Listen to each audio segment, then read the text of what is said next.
Hello बच्चों, कैसे हो आप लोग। तो यार आज है ना हम एक सिंगल शॉट में ऑक्सीडेशन रिएक्शंस जो होते हैं ना ऑर्गेनिक केमिस्ट्री के अंदर अलग अलग चैप्टर से ढूंढ के लाया हूं।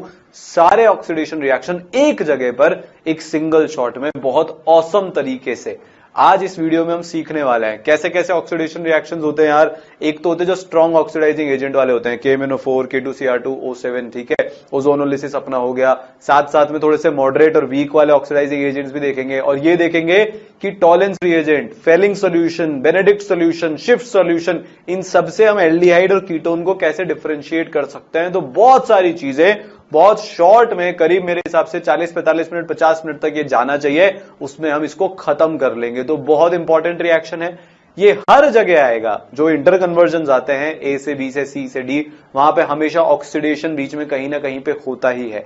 तो पूरा जो लेक्चर है उसमें हम ये सारी चीजें कवर कर लेंगे। ये पहली चीज। दूसरी चीज जो बहुत इंपॉर्टेंट चीज जो हर बच्चे के मन में डाउट होता है कि यार ऑर्गेनिक रिएक्शंस को आसानी से कैसे याद किया जाए। इतने सारे बच्चे बोलते हैं कि सर 3 हफ्ते पहले पढ़ा था, आज तो ऐसा लग रहा है कि मेरे को कुछ भी याद नहीं है। इस चीज को कैसे ओवरकम करें, कैसे हम लॉन्ग टाइम तक ऑर्गेनिक के रिएक्शंस को अच्छे से अपने दिल में उतार के रख सकते हैं। बीच बीच में रिएक्शंस के बीच बीच में ये बात हम जरूर से करेंगे। तो पूरा लेक्चर आप देखना शुरुआत से एंड तक, क्योंकि जो चीज शुरू में जितनी इंपॉर्टेंट है एंड में भी उतनी ही इंपॉर्टेंट चीजें मैं आपको बताने वाला हूं। एंड में हम देखेंगे कि कैसे एल्डिहाइड और कीटोन के बीच में डिफरेंशिएट किया जाता है। ठीक है, शुरू करते हैं। मेरा नाम, जो लोग चैनल पर नए हैं, प्रतीक गुप्ता है। मैं IIT बॉम्बे से ग्रेजुएट हूं। और यार IIT बॉम्बे के अंदर है ना, मैंने केमिस्ट्री के इतने वंडर्स देखे, नैनो फाइबर्स बनाए, ठीक है, कैंसर थेरेपी में केमिस्ट्री कैसे मचाती है वो देखा, पूरी की पूरी मेटलर्जी के फर्नेस बनाए, और इतनी प्रैक्टिकल और लाइफ,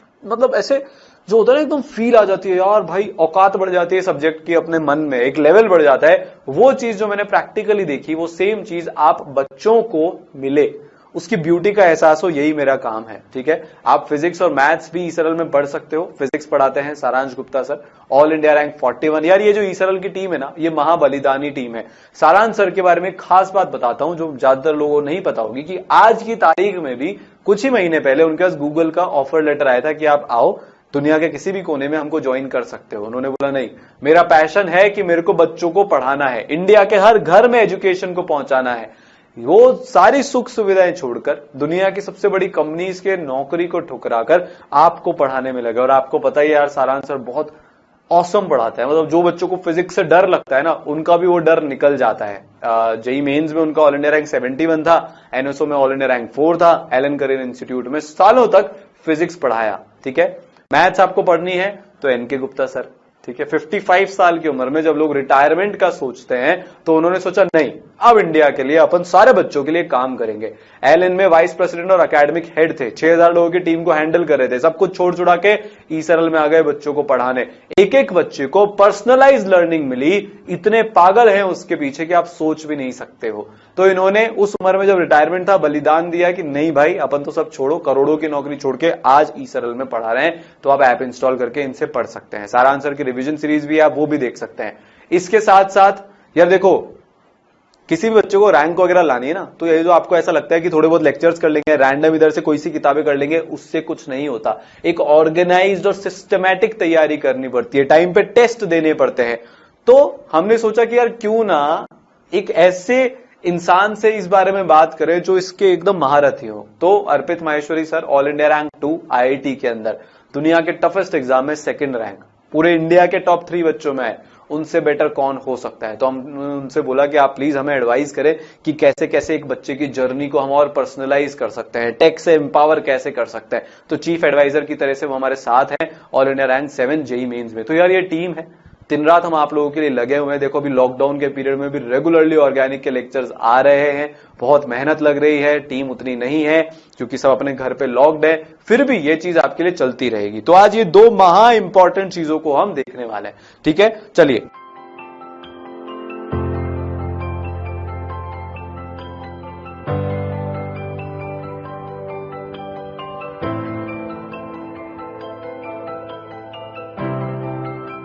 तो पहले तो हम वो वाले रिएक्शंस देखेंगे जो हम प्रीवियस रिवीजन लेक्चर्स में रिवाइज कर चुके हैं, जैसे ये ओजोनोलिसिस दो तरह से होता है, ऑक्सीडेटिव, ऑक्सीडेटिव में हम क्या करते हैं, जिंक नहीं लेते हैं, रिडक्टिव में हम क्या करते हैं, जिंक भी साथ में ले लेते हैं। तो ऑक्सीडेटिव में तो जो कीटोन होता है वो तो कीटोन ही रह जाता है, पर जो एल्डिहाइड होता है वो एसिड तक ऑक्सीडाइज हो जाता है। तो क्या प्रोडक्ट बनेंगे, एसीटोन, और इस वाले पार्ट से बनेगा एसिटिक एसिड। रिडक्टिव में क्या होगा भाई कि सिर्फ एल्डिहाइड और कीटोन पे ही बात अटक जाती है, तो ये कीटोन तो कीटोन बन जाएगा और यहां पे हमारे पास एसिटल्डिहाइड बन जाएगा। ये तो हम बहुत बार कर चुके हैं। चलिए बहुत बढ़िया, आगे चलते हैं भाई। जब हम एल्काइन को कराएंगे और उस पे हम एक तो ऑक्सीडेटिव कराएंगे मतलब O3H2O, तो क्या बनेगा, देखो ये बनेगा, इसका सबसे पहले स्टेप में ये बनता है। फर्दर अब H2O2 से क्या मिलेगा हमको, एक ऑक्सीजन मिलेगा। ये ऑक्सीजन क्या करेगा, इस बॉन्ड को ब्रेक करके इधर OH की तरह से ऐड हो जाएगा और इधर OH की तरह से ऐड हो जाएगा। तो हमारे पास क्या बना, हमारे पास बना CH3COOH मतलब एसिटिक एसिड प्लस HCOOH मतलब फॉर्मिक एसिड, और फॉर्मिक एसिड फर्दर H2CO3 बना लेता है जो फर्दर अनस्टेबल होकर CO2 प्लस H2O हमको दे देता है। बहुत इंपॉर्टेंट स्टेप है, ये आपको समझ में आना चाहिए है, ठीक है।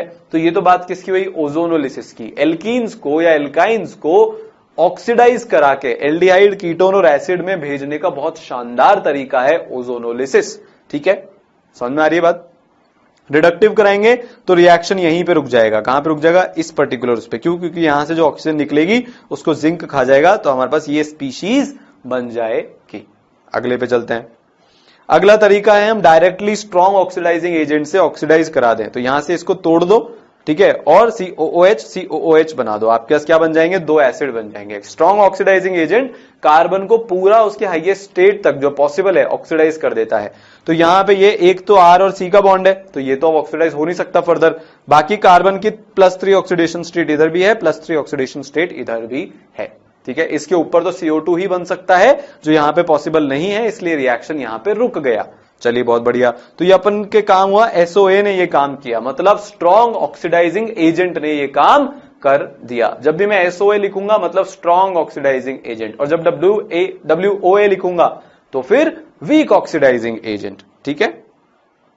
जब हम इसको फिर से ऐसा काम कराते हैं, स्ट्रांगली कराते हैं, ये आपने देखा हुआ है, ये क्या है, ये बायर्स रिएजेंट है। सो दिस इज, स्पेलिंग थोड़ी ऊपर नीचे हो सकती है, बायर्स रिएजेंट, ठीक है।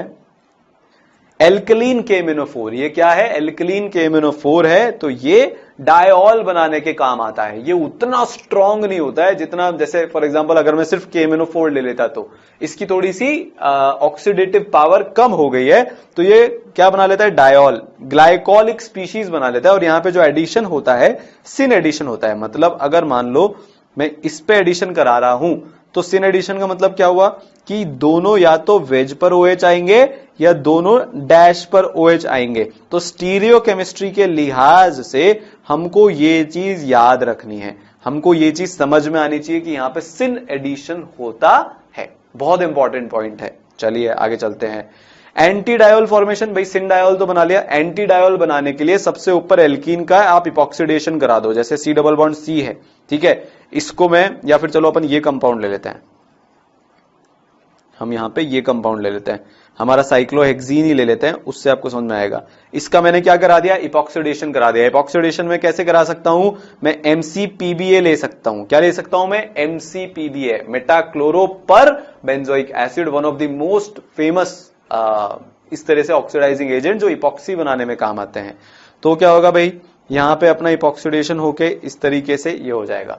अब इन कार्बन पे Δ+ तो है, ठीक है, तो सबसे पहले तो क्या होगा, H+ यहां से रिलीज होगा, यहां से क्या रिलीज होगा, H+, वो किधर जाएगा, वो जाएगा इधर, ऑक्सीजन के ऊपर जाके अटैच हो जाएगा, इधर प्लस चार्ज आ जाएगा।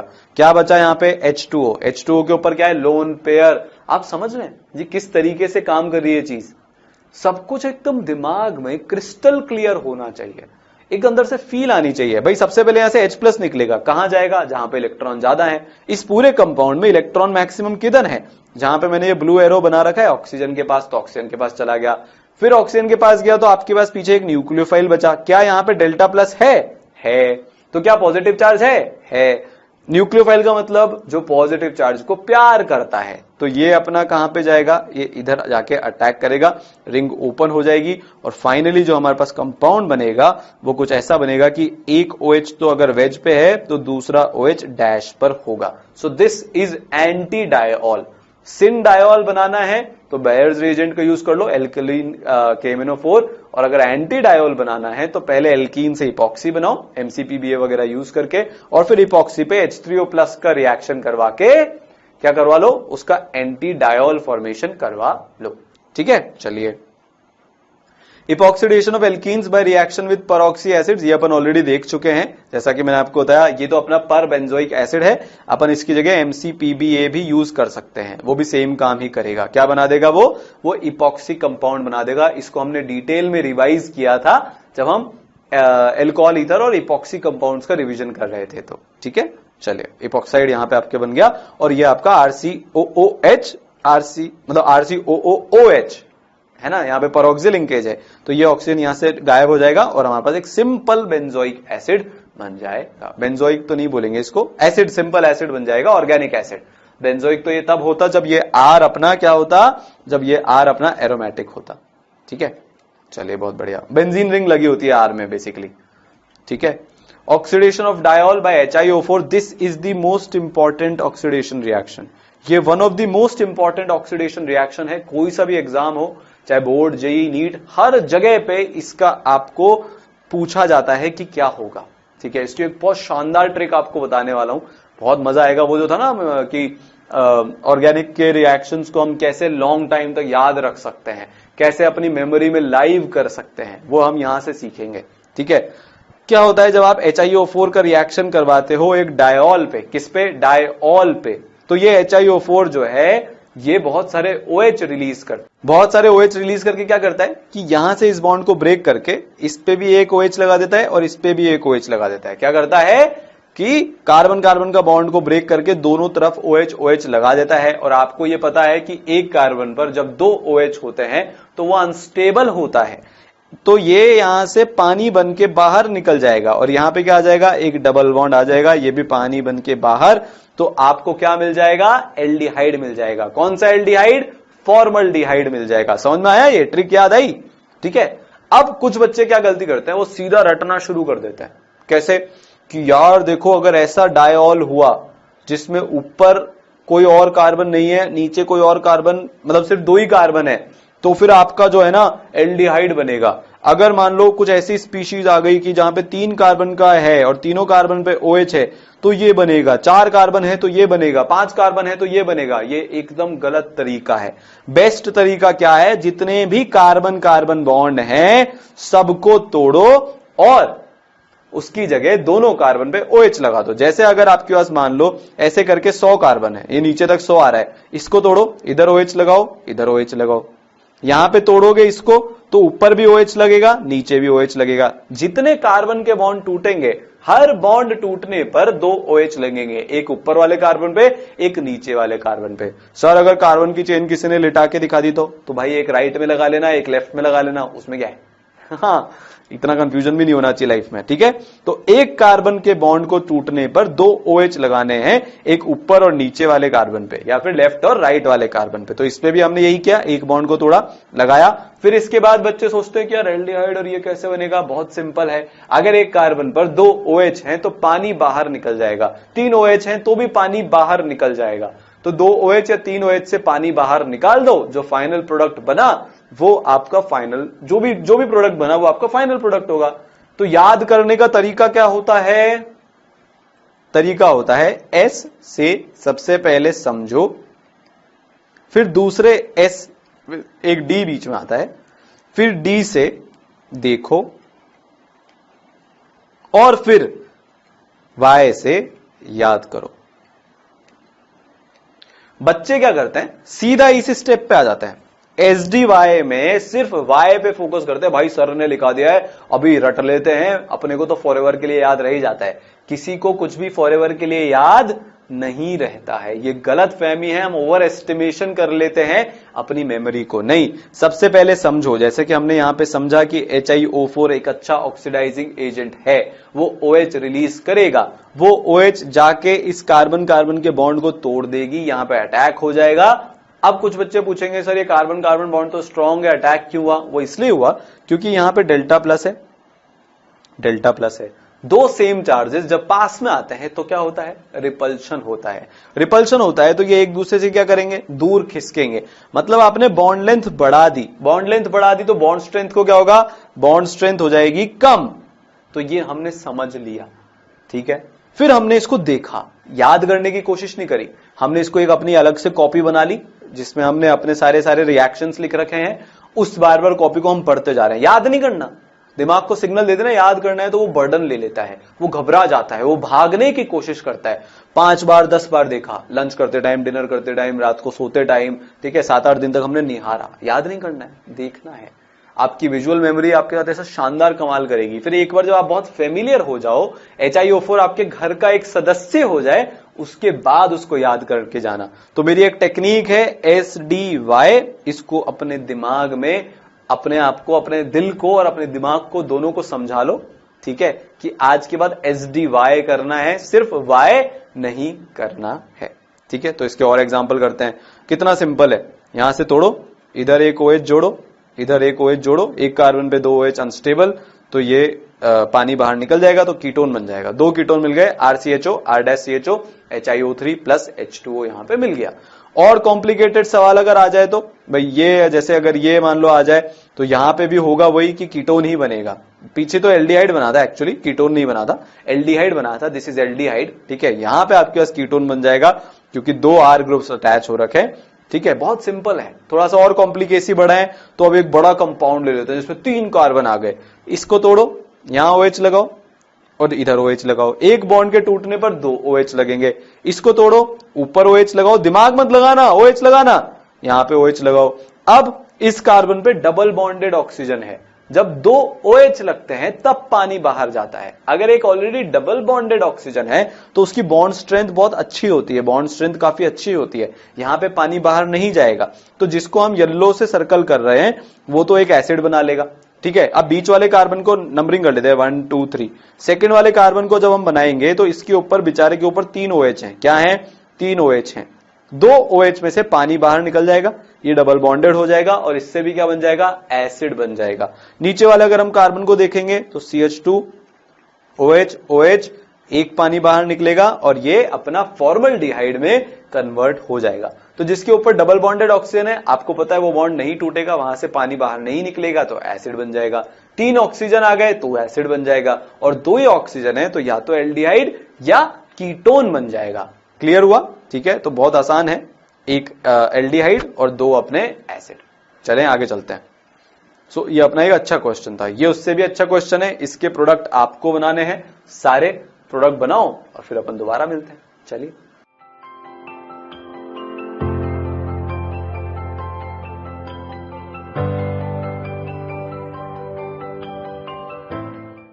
हाँ तो भाई क्या किया, सबको पता है, तोड़ो, OH लगाओ, OH लगाओ, यहां से तोड़ो, एक और OH लगाओ, यहां पे नीचे वाले पे OH लगाओ, यहां से तोड़ो, एक और OH लगाओ और नीचे वाले पे भी OH लगाओ। सेम काम आप ऐसे करते जाओ तो फाइनली आपके पास क्या मिल जाएगा? ये वाला जो पार्ट है, अगर मैं 1 2 3 4 5 और 6 करूं तो 1 वाले पार्ट पे एक कार्बन पे 2 OH हैं, तो ये क्या बना देगा भैया? एल्डिहाइड बना देगा, ठीक है। और नीचे वाला भी एल्डिहाइड बना देगा, ये दोनों तो एल्डिहाइड बनाएंगे। सेकंड वाले पर क्या हुआ कि क्या बन जाएगा? CO2 का फॉर्मेशन हो जाएगा। क्यों? क्योंकि C डबल बॉन्ड हो, OH OH, ये C डबल बॉन्ड हो तो एज इट इज रहेगा। इस OH और OH में से यहां से ये पानी बाहर हो जाएगा, पानी के बाहर होते ही तो C डबल बॉन्ड O बन जाएगा, तो क्या बन गया? CO2। बहुत बढ़िया।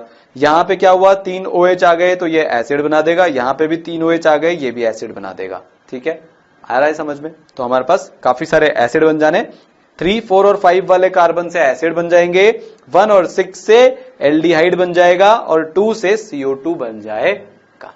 ठीक है, क्लियर? चलिए, बहुत आसान है, आगे चलते हैं। एक खास बात ध्यान रखनी होती है कि अगर हमारे OH एंटी हुए, एक दूसरे के अपोजिट हुए, जैसे एक वेज और एक डैश पर, तो यहां पे कोई भी रिएक्शन नहीं होगा।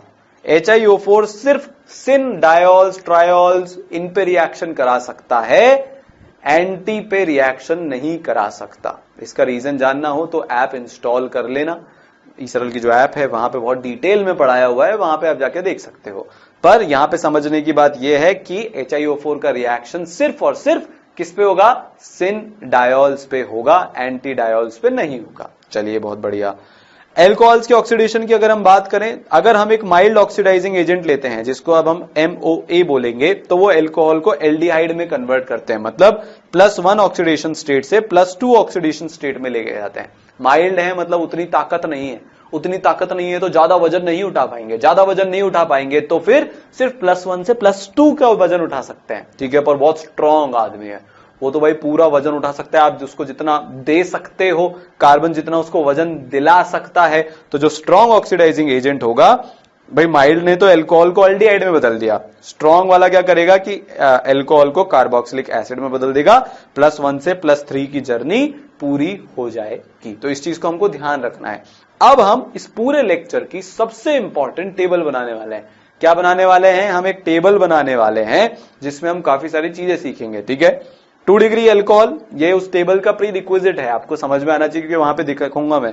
2 डिग्री अल्कोहल होगा तो यार ये तो कीटोन पे जाके रुक जाएगा, चाहे आप माइल्ड ऑक्सीडाइजिंग एजेंट लो, चाहे आप स्ट्रॉन्ग ऑक्सीडाइजिंग एजेंट लो, क्योंकि ये वाले बॉन्ड तो नहीं टूट रहे, तो ये +2 में जाके रुक जाएगा, इसके बाद तो कोई ऑप्शन ही नहीं है।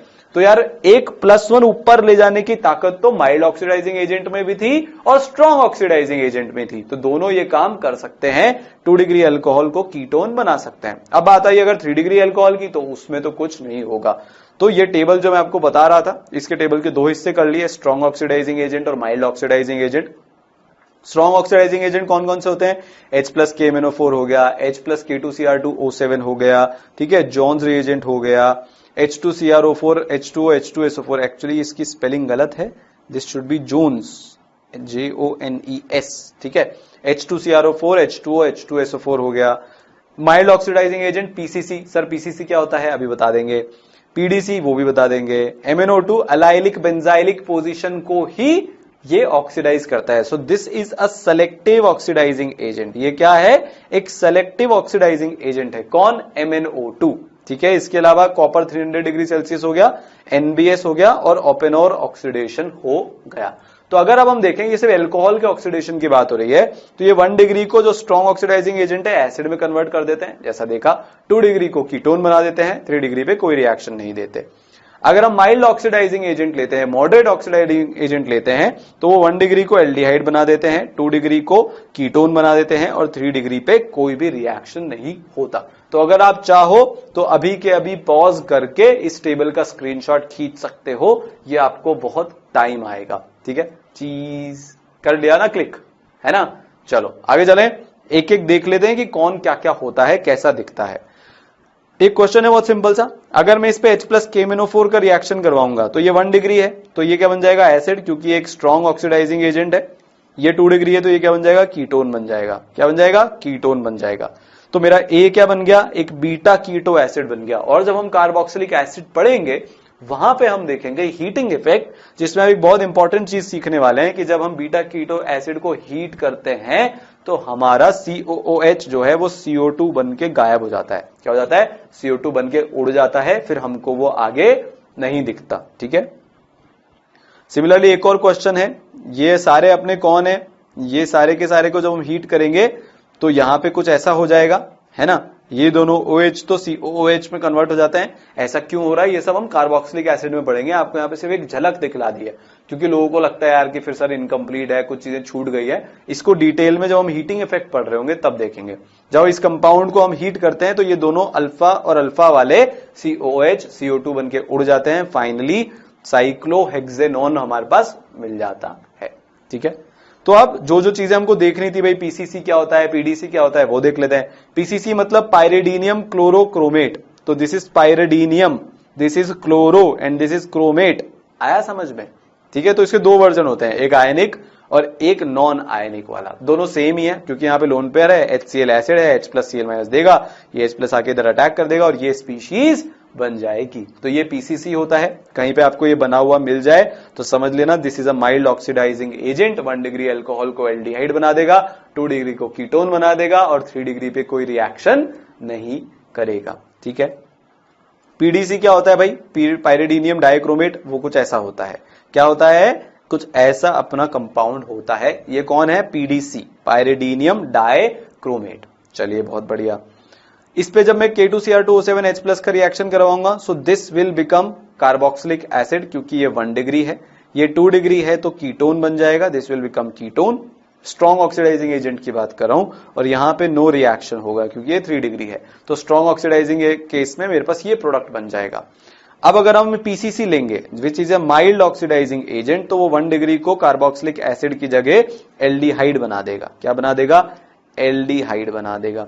2 डिग्री को वो कीटोन ही बनाएगा, तो यहां पे COOH की जगह CHO आपको मिल जाएगा।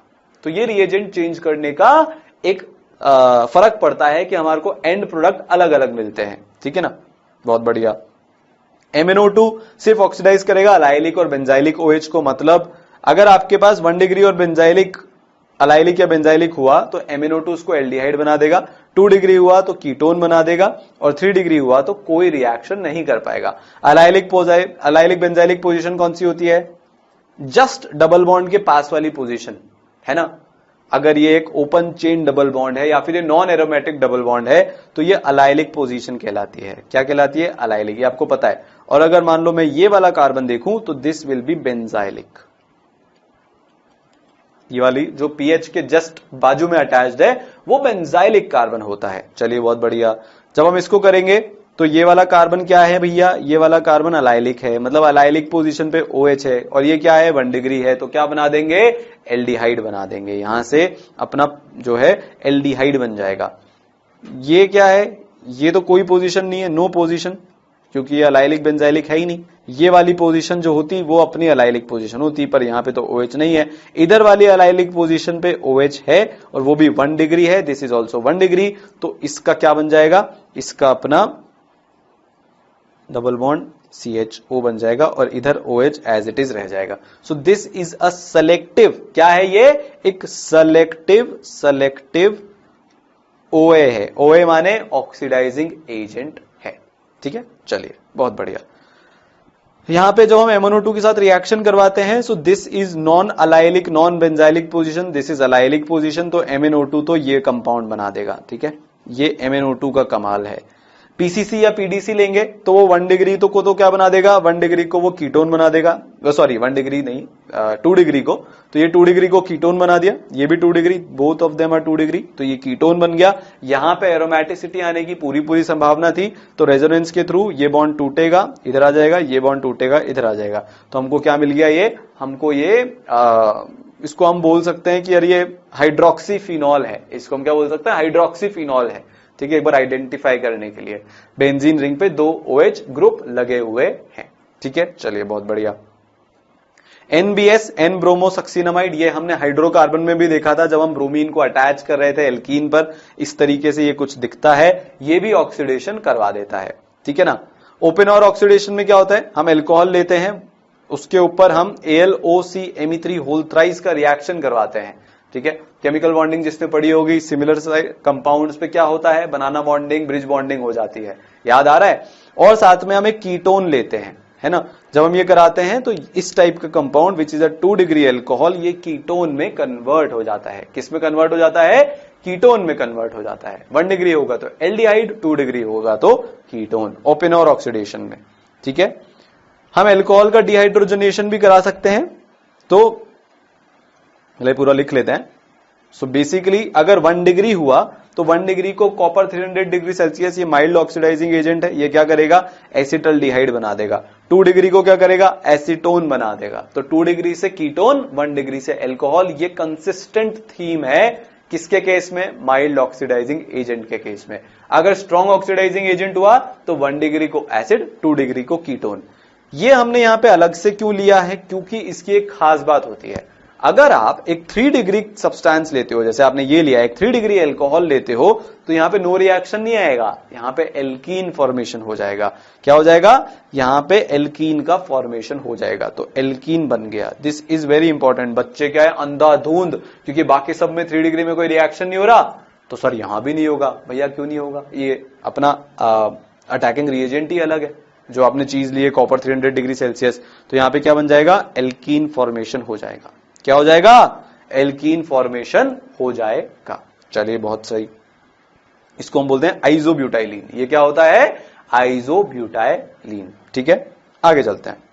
आप एल्काइल बेंजीन को भी ऑक्सीडाइज कर सकते हो। वेरी इंपॉर्टेंट रिएक्शन, अगेन बहुत इंपॉर्टेंट रिएक्शन है ये। यहां पे ये जब भी बेंजाइलिक पोजीशन पर एक भी अगर हाइड्रोजन हुआ तो ये बेंजोइक एसिड में कन्वर्ट हो जाता है। मैं क्या बोल रहा हूं? अगर बेंजाइलिक पोजीशन पर एक भी हाइड्रोजन हुआ और आपने KMnO4H+ लिया हुआ है, तो वो बेंजोइक एसिड में कन्वर्ट हो जाता है। ठीक है, चाहे फिर आपके पास ये कंपाउंड क्यों ना हो। चलो आगे बताता हूं अभी आपको। Alkyl group having no alpha H atom, ये ऑक्सीडाइज नहीं होंगे। मतलब अगर मान लो आपके पास ये कंपाउंड है, यहां पे अल्फा हाइड्रोजन है क्या? नहीं है, तो क्या ये ऑक्सीडाइज होगा क्या? नहीं होगा। पर अगर एक भी अल्फा हाइड्रोजन हुआ तो वो PHCOOH में कन्वर्ट हो जाएगा। मतलब फॉर एग्जांपल कोई भी अल्काइल ग्रुप जिसमें एक भी अल्फा H एटम हुआ वो COOH में ऑक्सीडाइज हो जाएगा। जैसे मान लो आपके पास ये कंपाउंड है, तो ये कंपाउंड यहां से ब्रेक होगा और ये अपना COOH में कन्वर्ट हो जाएगा, ऐसा कुछ बन जाएगा, और बाकी तो ये हो ही जाएगा। तो हमको सीखने वाली चीज ये है कि अगर मान लो एक बहुत लंबा चौड़ा कंपाउंड है, कोई सा रैंडम सा पॉलीमर भी है, और इसके बाद बहुत बड़ी कार्बन की चेन है, तो होगा कुछ नहीं, ये चेन यहां से ब्रेक हो जाएगी और ये वाला जो अपना बेंजाइलिक पोजीशन वाला है, this will convert into COOH। तो H+ KMnO4 का ये जादू होता है बेंजाइलिक कंपाउंड्स के लिए। किसके लिए? बेंजाइलिक कंपाउंड्स के लिए।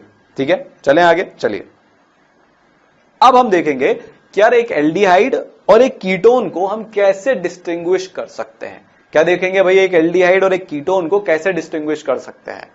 अब यहां पे समझने की चीज क्या है, इनका स्ट्रक्चर जो है ना बहुत शानदार है, वो देखने की चीज है। ये तो आपको पता ही है, अपने एल्डिहाइड भाव हैं, ये आपको पता ही है अपने कीटोन भाव हैं।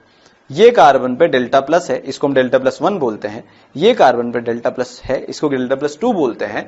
अब सवाल ये उठता है कि डेल्टा +1 ज्यादा कि डेल्टा +2 ज्यादा। ये सवाल का जवाब मैं नहीं दूंगा, मैं तो ऑलरेडी इसका जवाब बहुत बार दे चुका हूं। अब आपकी बारी है। किसकी बारी है? आपकी बारी है। आपको ये जवाब देना है, तो आप समय लो, पॉज करो, ये जवाब ढूंढो कि डेल्टा +1 बड़ा है कि डेल्टा +2 बड़ा है, फिर अपन मिलते हैं।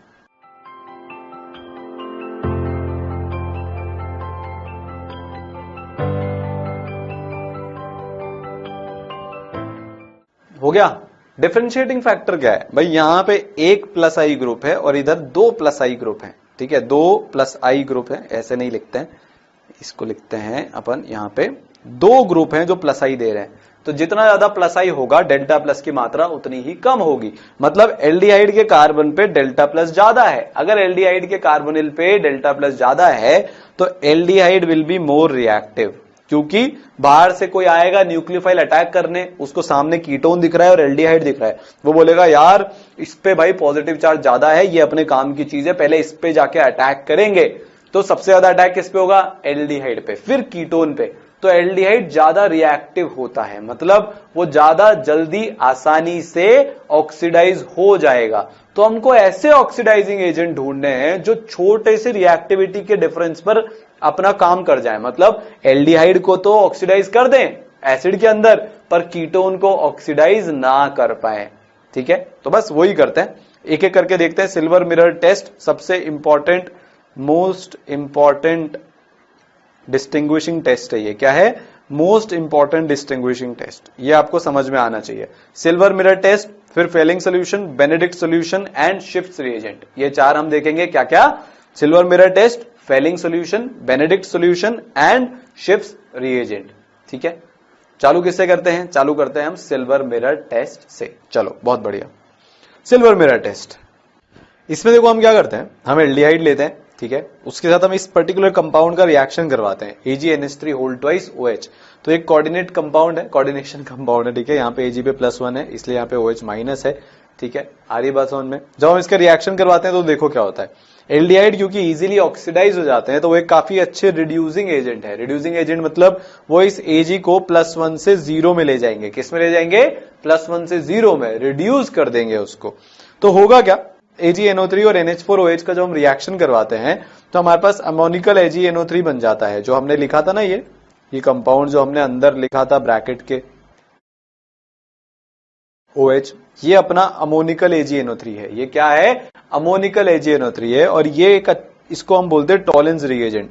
ये VVVVIP है, very very very important reagent है ये, ठीक है। ये आपको बायोमोलिक्यूल्स में भी मिल जाएगा, ये आपको भर भर के सॉल्ट एनालिसिस में भी मिल जाएगा। दोनों चैप्टर में ये बहुत बार आपकी नजरों के सामने आएगा, वहां से गुजरेगा, ठीक है। फिर जब ये AgOH जो है ये फर्दर रिएक्शन करता है, क्योंकि हमने यहाँ पे हीट भी कर रखा है, तो Ag2O प्लस पानी बनाता है। क्या बनाता है? Ag2O प्लस पानी बनाता है। जब हम इस Ag2O का रिएक्शन एल्डिहाइड के साथ कराते हैं तो इस Ag2O को, ये +1 में है, इसको ये रिड्यूस करके सिल्वर बना देता है और खुद ऑक्सीडाइज हो जाता है एसिड में। तो एल्डिहाइड से क्या बन गया? एसिड, उसका सॉल्ट है बेसिकली। और यहां पे ये जो सिल्वर है ये प्रेसिपिटेट बन गया, प्रेसिपिटेट नीचे सेटल डाउन हो जाएगा। सिल्वर मिरर टेस्ट क्यों बोलते हैं? क्योंकि आपकी टेस्ट ट्यूब में ये जो अपना सिल्वर है ये नीचे सेटल डाउन हो जाता है, तो यहां पे एक बहुत ही प्यारा सा चमकता सा, जब अपनी शक्ल इसमें देखोगे तो आपको आपकी शक्ल दिख जाएगी। भाई वैसे भी जो मिरर होता है उसमें हम पीछे से सिल्वर लेयरिंग करते हैं, तो इसलिए कहलाता है सिल्वर मिरर टेस्ट, क्योंकि इस टेस्ट ट्यूब में बहुत प्यारा सा रिफ्लेक्शन आता है, ऐसा लगता है जैसे एक मिरर बन गया, which is because of the precipitate of silver. तो क्या बोला जाता है? Silver mirror test. मेन समझने की बात क्या है कि सिल्वर मिरर टेस्ट को एल्डिहाइड तो देंगे, एल्डिहाइड देंगे, कीटोन नहीं देगा। कीटोन सिल्वर मिरर टेस्ट नहीं देता। इसके साथ साथ कुछ एक कंपाउंड्स और हैं जो क्या देते हैं? Silver mirror test. उसमें से कौन है? जैसे कीटोन तो नहीं देते, वो तो हमको पता ही है, पर एक कैटेगरी ऑफ कीटोन जिसको हम अल्फा हाइड्रोक्सिल कीटोन बोलते हैं, वो ये टेस्ट देता है। साथ साथ में फॉर्मिक एसिड भी अपना सिल्वर मिरर टेस्ट देता है। सारे एल्डिहाइड तो देते ही हैं। हेमी एसिटल भी, हेमी एसिटल हमने देखा था, ठीक है। यहाँ पे OH लगा हुआ है, यहाँ पे OR लगा हुआ है, तो ये हेमी एसिटल भी ये अपना टेस्ट देगा, ठीक है। ये टॉलेंस एजेंट के साथ रिएक्ट करते हैं एंड सिल्वर मिरर टेस्ट देते हैं। तो एल्डिहाइड के अलावा आपको फॉर्मिक एसिड का भी दिमाग में रखना है, हेमी एसिटल का भी दिमाग में रखना है, और अल्फा हाइड्रोक्सिल कीटोन, ये बहुत इंपॉर्टेंट है, इसका भी आपको दिमाग में रखना है, ठीक है। तो एक क्वेश्चन कर लेते हैं कि which of the following will give silver mirror test. तो ये अपना एल्डिहाइड है, दे देगा। ये एल्डिहाइड है, दे देगा। ये भी एल्डिहाइड है, दे देगा। ये फॉर्मिक एसिड है, so this is formic acid, this is formic acid, ये भी दे देगा। ये हेमी एसिटल है, ये भी दे देगा। ये नहीं देगा, ठीक है। And this is alpha hydroxy ketone, ठीक है, क्योंकि ये इसकी इस कार्बन की, इस वाले कार्बन की ये जो C है, इसकी ये अल्फा पोजीशन है जिसपे हाइड्रोक्सी ग्रुप अटैच्ड है, तो ये भी अपना रिएक्शन दे देगा। कौन कौन देता है एक बार फिर से रिवाइज कर लेते हैं। एल्डिहाइड देता है साहब, फॉर्मिक एसिड देता है, हेमी एसिटल देते हैं, और अल्फा हाइड्रोक्सिल कीटोन ये वाला टेस्ट देते हैं। तो ये तो हुआ पहला टेस्ट। दूसरा test Fehling solution. Fehling solution में दो चीजों से मिलकर बना हुआ होता है, वो फेलिंग A एक्वस CuSO4 और फेलिंग B जो होता है अपना, ये इस वाले पर्टिकुलर कंपाउंड को फेलिंग B बोला जाता है। तो जब इन दोनों को मिक्स करते हैं, फेलिंग A और फेलिंग B को जब मिलाया जाता है, सोडियम पोटेशियम टार्ट्रेट, या इसको रोशे सॉल्ट भी बोला जाता है। क्या बोला जाता है? रोशे सॉल्ट भी इसको बोला जाता है। जब हम इन दोनों को मिक्स करते हैं तो हमारे को मिलता है फेलिंग सोल्यूशन। क्या मिलता है भाई? फेलिंग सोल्यूशन हमको मिलता है, ठीक है। तो CuOH whole twice CuO plus H2O में कन्वर्ट हो जाता है, और ये एक बहुत शानदार लाल कलर का प्रेसिपिटेट होता है। तो यहां पे हमको एक रेड ब्रिक प्रेसिपिटेट मिलता है। क्या मिलता है? Brick red. रेड ब्रिक तो क्या, ब्रिक रेड प्रेसिपिटेट मिलता है। ईंट का लाल कलर होता है ना, आपने देखा ही होगा यार, ईंटें तो देखी होगी, नहीं देखी क्या? देखी होगी यार, इतना सा तो कंस्ट्रक्शन, इतनी सारी तो आप प्रैक्टिकल दुनिया में रहते ही हो। तो ब्रिक रेड प्रेसिपिटेट बनता है। ये कैसा दिख रहा है? ब्रिक का जो लाल कलर होता है उसके जैसा प्रेसिपिटेट दिख रहा है। तो जब हम Cu के साथ रिएक्शन करवाते हैं तो Cu2O, CuO का ब्रिक रेड पीपीटी नहीं होता, Cu2O का ब्रिक रेड पीपीटी होता है। ब्रिक रेड पीपीटी Cu2O का हमको यहां पे दिखता है। क्या दिखता है? Cu2O का ब्रिक रेड प्रेसिपिटेट हमको मिल जाता है। पक्का? Cu यहां पे किस में था, +2 में, इसमें किस में आ गया, +1 में, तो Cu का क्या हो गया बताओ, रिडक्शन। एल्डिहाइड का क्या हो जाएगा, ऑक्सीडेशन। तो फेलिंग सॉल्यूशन में क्या हो जाता है, एल्डिहाइड का ऑक्सीडेशन हो जाता है। फेलिंग सॉल्यूशन जो है सिर्फ और सिर्फ एल्डिहाइड के लिए काम करता है, ना अल्फा हाइड्रोक्सिल कीटोन के लिए नहीं करेगा। सिर्फ किसके लिए बताओ, नाम बताओ ना, किसके लिए करता है, एल्डिहाइड के लिए। ये थोड़ा सा comparative to silver mirror test उतना अच्छा, उतना स्ट्रॉन्ग रिएजेंट नहीं होता। टॉलेंस रिएजेंट जितना अच्छा ये अपना रिएजेंट नहीं होता, ठीक है, किसको ऑक्सीडाइज करने के लिए, एल्डिहाइड को ऑक्सीडाइज करने के लिए, थोड़ा सा माइल्डर होता है उसके कंपैरिजन में, ठीक है ना। So aldehydes give brick red precipitate with Fehling solution, पर कीटोन ये टेस्ट नहीं देंगे। इसके अलावा जो रेजोनेंस स्टेबलाइज एल्डिहाइड होते हैं वो भी ये टेस्ट नहीं देंगे। फॉर्मिक एसिड ये टेस्ट दे देगा, ठीक है, तो फॉर्मिक एसिड दे देगा, और नॉन रेजोनेंस स्टेबलाइज्ड एल्डिहाइड ये टेस्ट दे देंगे। नॉन रेजोनेंस स्टेबलाइज्ड एल्डिहाइड का क्या मतलब हो गया, अगर मान लो मेरे पास ये है, so this is resonance stabilised, तो ये अपना फेलिंग टेस्ट नहीं देगा। या फिर मान लो अपना ये है, तो ये भी फेलिंग टेस्ट नहीं देगा। फेलिंग टेस्ट कौन देगा, सिर्फ फॉर्मिक एसिड और नॉन रेजोनेंस स्टेबलाइज्ड ये वाला टेस्ट दे देंगे, ठीक है। चलिए आगे चलते हैं, तो हम एक कंपैरिजन कर लेते हैं। भाई ये फॉर्मिक एसिड है, टॉलेन भी ये देगा, फेलिंग भी ये देगा। ये कीटोन है, ना तो टॉलेन में होगा ना फेलिंग में होगा। ये एल्डिहाइड है, normal non resonance stabilized aldehyde है, तो टॉलेन भी हो जाएगा, फेलिंग भी हो जाएगा। PHCHO ये रेजोनेंस स्टेबलाइज्ड एल्डिहाइड है, तो टॉलेंस तो ये टेस्ट दे देगा, पर फेलिंग ये टेस्ट नहीं दे पाएगा। और देख लेते हैं, यहां पे ये क्या है, ये एरोमेटिक है, क्या है, ये एरोमेटिक है, तो टॉलेंस तो ये टेस्ट दे देगा, ठीक है। ये क्या है, टॉलेंस, इसमें भी टेस्ट दे देता है, इस पर्टिकुलर कंपाउंड का टेस्ट टॉलेन में मिल जाता है, फेलिंग में नहीं मिलता। टॉलेन में क्या मिलेगा भाई, सिल्वर मिरर बन जाएगा आपके पास, है ना। Ag सेटल डाउन हो जाता है नीचे, Ag मतलब सिल्वर, ठीक है ना। चलिए, which of the following will be used to distinguish between formaldehyde and benzaldehyde, आपको पता ही है कौन करेगा ये काम, फेलिंग सॉल्यूशन ये काम करेगा। टॉलेन तो दोनों टेस्ट दे देगा, आयोडोफॉर्म टेस्ट भी दोनों में मिल जाएगा। फेलिंग सॉल्यूशन में सिर्फ और सिर्फ फॉर्मल्डिहाइड में ये टेस्ट मिलेगा, सिर्फ और सिर्फ फॉर्मल्डिहाइड में ये टेस्ट मिलेगा, ठीक है।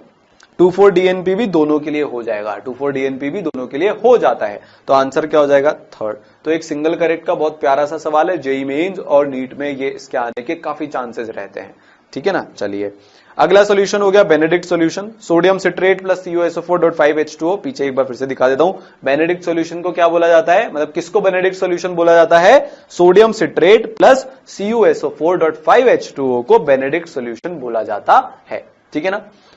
CuOH होल ट्वाइस को आप जब हीट करते हो तो CuO प्लस ये H2O मिल जाता है। फर्दर ये CuO रिड्यूस हो जाएगा Cu2O में, क्या हो जाएगा, रिड्यूस हो जाएगा Cu2O में, तो इसमें भी आपको ब्रिक रेड प्रेसिपिटेट मिल जाएगा। क्या मिल जाएगा, ब्रिक रेड प्रेसिपिटेट मिल जाएगा। क्या बन गया यहाँ पे, Cu2O red precipitate, brick red precipitate.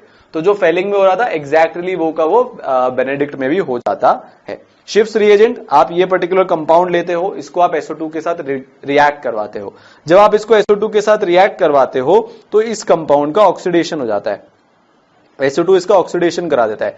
इस कंपाउंड का खुद का कलर होता है बहुत प्यारा सा, एक पिंक मैजेंटा कलर होता है। क्या कलर होता है, पिंक मैजेंटा कलर होता है इसका खुद का। जब हम इसको SO2 के साथ सोल्यूशन में मिला देते हैं तो ये डीकलराइज हो जाता है। क्या हो जाता है, डीकलराइज हो जाता है। तो ये जो डीकलराइज्ड सॉल्यूशन है, ये पूरा जो सॉल्यूशन है शिफ्ट रिएजेंट कहलाता है। क्या कहलाता है, शिफ्ट रिएजेंट। इसको शिफ्ट रिएजेंट नहीं बोलते, this is not shift reagent. जब हम इसको SO2 के साथ मिलाते हैं और डीकलराइजेशन हो जाता है, उसको शिफ्ट रिएजेंट बोला जाता है, ठीक है। फिर जब हम उस शिफ्ट रिएजेंट के साथ RCHO का रिएक्शन करवाते हैं तो ये क्या करता है, ये पकड़ लेता है, ठीक है। SO2 ने जो ऑक्सीजन दिया था उस बड़े सारे लंबे चौड़े कंपाउंड को, जो हमने पीछे देखा था, उसके ऑक्सीजन को उस कंपाउंड से छीन के खुद के पास ले आता है। खुद के पास ले आएगा तो होगा क्या कि वो पिंक कलर रिस्टोर हो जाएगा। देखो मान लो A था, उसने ऑक्सीजन को खा लिया, AO बना लिया। A का कलर पिंक था, AO कलरलेस था, ठीक है। फिर हमने इसका रिएक्शन अपने एल्डिहाइड के साथ करा दिया। एल्डिहाइड को अपन एल्डे लिख लेते हैं, एल्डे। एल्डे जो है इससे ऑक्सीजन खा के आ गया, उसने बना लिया एल्डेओ, तो आपके पास मिल गया ए का ओरिजिनल कलर क्या था, पिंक मैजेंटा, ठीक है, पिंक मैजेंटा। आया, पूरे क्रोनोलॉजी समझ में आई। ए ने ओ को खाया, एओ बना लिया, कलरलेस हो गया। एओ के पास एल्डिहाइड आया, एल्डिहाइड उसका ओ खा गया, वापस से ए में कन्वर्ट मार दिया, ए का कलर कौन सा था, पिंक या मैजेंटा, तो आपको वो दिख जाएगा। इसको क्या बोला जाता है, शिफ्स टेस्ट बोला जाता है। क्या बोला जाता है, शिफ्स टेस्ट बोला जाता है। और वो कंपाउंड क्या होता है, पैरारोजेनिलीन हाइड्रोक्लोराइड, जिसका कलर क्या होता है, मैजेंटा कलर होता है। केड़ा कलर होता है, मैजेंटा कलर होता है। ठीक है, चलिए बहुत ही बढ़िया। एल्डिहाइड्स रिस्टोर कर देते हैं पिंक कलर रोजेनिलीन हाइड्रोक्लोराइड का, पर कीटोन ये काम नहीं कर पाते। तो ये 4 डिस्टिंग्विशिंग टेस्ट हो गए किसके, एल्डिहाइड और कीटोन के। क्या क्या देखा हमने, टॉलेंस, बेनेडिक्ट, फेलिंग और शिफ, ये 4 चीजें हमने देखी। तो इसके साथ हमने पूरा ऑक्सीडेशन को एक सिंगल शॉट में, आप सोच सकते हो इतनी सारी ऑक्सीडेशन रिएक्शंस होती हैं, इधर फैली हुई उधर फैली हुई, हमने उसको पकड़ के आज पूरा देख लिया है। वो टेबल जो बनाई थी बहुत इंपॉर्टेंट थी। आपको ये लेक्चर्स देखो बहुत अच्छे लग रहे हैं, हर बार बच्चों के इतने अच्छे प्यारे कमेंट्स आते हैं, दिल करता है कि और जल्दी जल्दी ये चीज करी जाए और अच्छे से करी जाए जो हम कर रहे हैं। यार ई सरल की टीम दिन रात आप सब लोगों के लिए लगी हुई है, ये एक रिवोल्यूशन है। मतलब आप सोच भी नहीं सकते हो द लेवल ऑफ पर्सनलाइजेशन यहां पे जो बच्चे को मिलता है। जो बच्चे T21, T22 या क्रैश कोर्स में एनरोल्ड है, उनको पता है कि भाई क्या फोड़ के मचाया है। तो अगर आपको भी एक प्रॉपर स्ट्रक्चर्ड ऑर्गेनाइज तरीके से पढ़ना है तो आप T21 कोर्स, मतलब जो 2021 में होगा, मतलब जो 1 ईयर कोर्स है, उसमें एनरोल कर सकते हो eSarl.com/T21 के थ्रू। ठीक है, T22 में eSarl.com/T22 के थ्रू। और जो क्रैश कोर्स में करना चाहते हैं वो नीट और जेई दोनों के लिए अलग अलग है, जो आपको लिंक डिस्क्रिप्शन में नीचे मिल जाएगा। ठीक है, समझ में आ रही बात। और अगर आपको ये वीडियो अच्छा लगा हो तो यार आप इस पे लाइक का बटन तो फोड़ दोगे, खतरनाक वाले लाइक्स आ जाएंगे। और सब्सक्राइब तो आप करोगे क्योंकि अगला भी तो वीडियो आएगा, उसका आपको नोटिफिकेशन चाहिए, तो वो बेल आइकन भी दबा देना। यार बेल आइकन नहीं दबाया तो पाप कर दिया, क्योंकि आपको इतने ऑसम जो चीज है वो आप मिलने से रह जाएगी। ठीक है, तो सब्सक्राइब करना है, बेल आइकन दबाना है और दोस्तों के साथ इसको शेयर कर देना है। ठीक है, चलिए तो फिर अगली बार सेम काम हम रिड्यूसिंग एजेंट्स के लिए करेंगे, पूरा रिडक्शन एक शॉट में खत्म कर डालेंगे। तो मिलते हैं, ऑल द बेस्ट। और जो हमेशा के मैं तरह में बोलता हूं, पढ़ाई करो, प्रचंड करो।